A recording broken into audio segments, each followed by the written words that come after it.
Hi everyone. In this session, we are going to discuss about the structure of cell. So in the last session, we have discussed about the introduction of the cell, scientists who have discovered the cell, and the cell theory we have discussed. In this session, we are going to discuss about the types of cells. Okay. Now coming to the cells, we have discussed that every living organism, they are made up of cells. Okay. But there are some organisms like bacteria and algae. Throughout their life they have only single cell, and this single cell will carry out all the functions of the body, of the organism.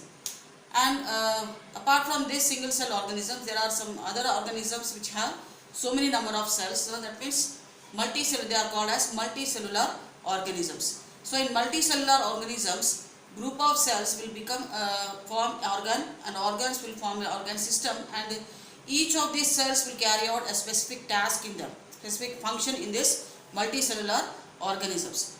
Now, based on the number of cells in an organism, based on number of cells in organism, so based on the number of cells in an organism, the organisms can be of three types. So first one is non-cellular, single cellular,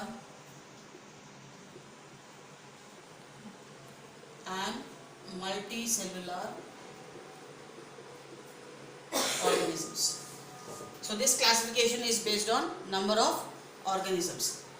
Now here only I am discussing about these non-cellular organisms. Actually it is not a cell. Non-cellular means they do not have a cell structure.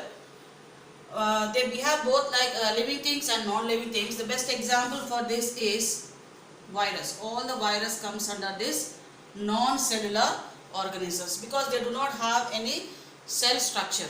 Simply they will have a protein layer. In between that it will have genetic material, DNA or RNA. So DNA or RNA is enclosed in a genetic material. Suppose this is a protein structure which surrounds, and they have a single strand DNA in them. Okay, this is a simple structure of a virus. That means they do not have cell structures like cell membranes and cell organelles are completely absent. Nucleus, all these materials are not seen in this structure. So that's why they are considered as non-cellular structures. Next one is single cellular organisms. Single cellular organisms means they are unicellular. Single cell means unicellular. That means they have single cell throughout their life, and this single cell will carry out all the functions of the cell. Example, bacteria, fungi. In fungi it is actually all the fungi are multicellular except yeast. Okay, protozoans and few algae. They comes under single cellular organisms. That means they have only single cell. Let us take the example of amoeba here.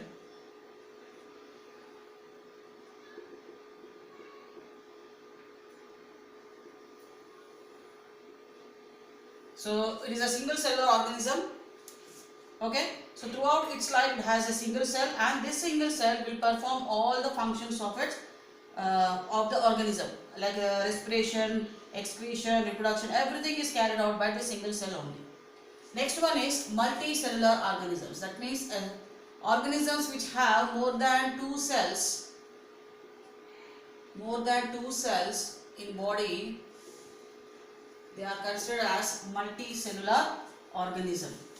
Okay, so all the organisms highly evolved man, up to a highly evolved man except this protozoans, remaining all the organisms comes under this multicellular organisms. In multicellular organisms, group of cells will form tissues will form organs form organ system, and they carry out specific function in the body. That means group of cells will carry out specific task or specific function in this organisms. So this classification is based on what? Number of cells in an organism. So organisms can be divided into non-cellular, single cellular or unicellular and multicellular organisms. Next classification is based on cell structure. Now next is based on the structure of cell or a nuclear organization. Cells are of two types, that is prokaryotic cell and eukaryotic cells. So this classification is based on the structure of the cell or nuclear organization.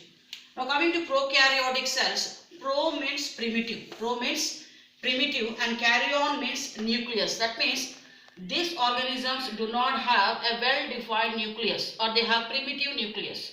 That's why they are considered as prokaryotic cells. Next one is eukaryotic cells. Eu means a true. Karyon means nucleus. That means these organisms will have well-defined, well-developed nucleus. That's why they are called as eukaryotic cells. Now we'll discuss about the characteristics of these prokaryotic cells and eukaryotic cells and compare the differences between the prokaryotic and eukaryotic. Now coming to prokaryotic cells, the size of these cells, they are very microscopic in structure. The size of the cell ranges from 1 to 10 micrometers. 1 to 10 micrometers, and they do not have well-defined nucleus. Nucleus is completely absent here, but they consist of a single molecule of DNA. Okay, the region where this DNA is present, that region is called as nucleoid region. It is called as nucleoid region. And nucleolus is absent here. And membrane bound cell organelles, mostly all the cell organelles are absent here. Membrane bound cell organelles, except some few ribosomes are present here. Next, in these organisms, the cell division or the reproduction takes place by the process of binary fission. And the best example for this, bacteria. Bacteria, blue green, cyanobacteria, all this comes under this prokaryotic cell. Now here I draw the diagram of a prokaryotic cell. So prokaryotic cell, it has a cell wall. Okay. Next it has a cell membrane.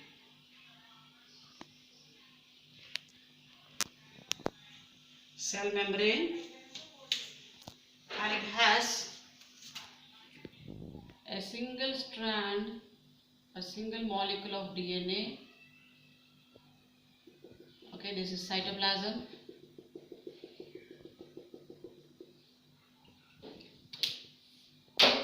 And it has some few ribosomes. So few ribosomes here and there, they are present in the cytoplasm. So these are the only cell organelles, membrane, which does not have membrane. These are the cell organelles which are present in this cytoplasm. And it has a flagella which helps in locomotion, and it has cilia.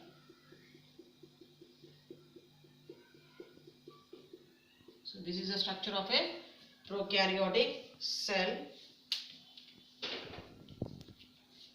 So this is flagella, cell wall, cilia, usually we call it as pili.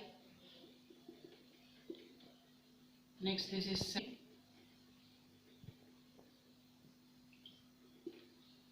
This is DNA,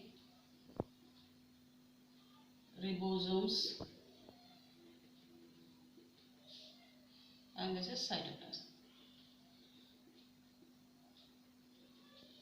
So compared to virus, we consider virus as a non-cellular structure because it does not have cytoplasm, cell membrane, and all these things. So virus is not considered as a cell. But coming to bacteria, look at here, it has a cell wall, it has a well-defined cell membrane, it has cytoplasm, it has a DNA. Okay, the region where this DNA is present, this region, it is called as nucleoid region. Nucleoid region. Okay, this is the structure of a bacterium. Now next coming to eukaryotic cells. Eukaryotic means U means what? True. Karyon means what? Nucleus. That means these organisms will have well defined nucleus and all the cell structures are present in them. Now the size of these eukaryotic cells, it ranges from 5 to 100 micrometers. Most of them are microscopic. They cannot be seen with our naked eye. They can be observed only under microscope. Okay, and now they have DNA is present and they have chromosomes. They have a nucleus. Nucleus is bounded by nuclear membrane. Okay, so in that nucleus chromosomes are present. Within these chromosomes DNA is enclosed. Okay, next it has all the cell membrane bound cell organelles are present in the eukaryotic cells. Now coming to the reproduction, they are reproduced by the process of mitosis or meiosis. Examples of this are protozoa, fungi, plants and animal cells. All this comes under eukaryotic cells. So here I am drawing the protozoa, that is amoeba again. So amoeba is the example of a eukaryotic cell because it has a nucleus, nuclear membrane. Okay. It has cytoplasm,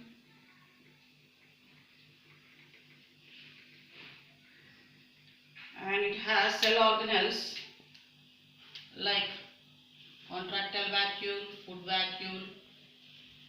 Okay, these are the cell organelles which are present. So that is the reason why it is called as a cell or eukaryotic cell. Cell membrane, cytoplasm, contractile vacuole,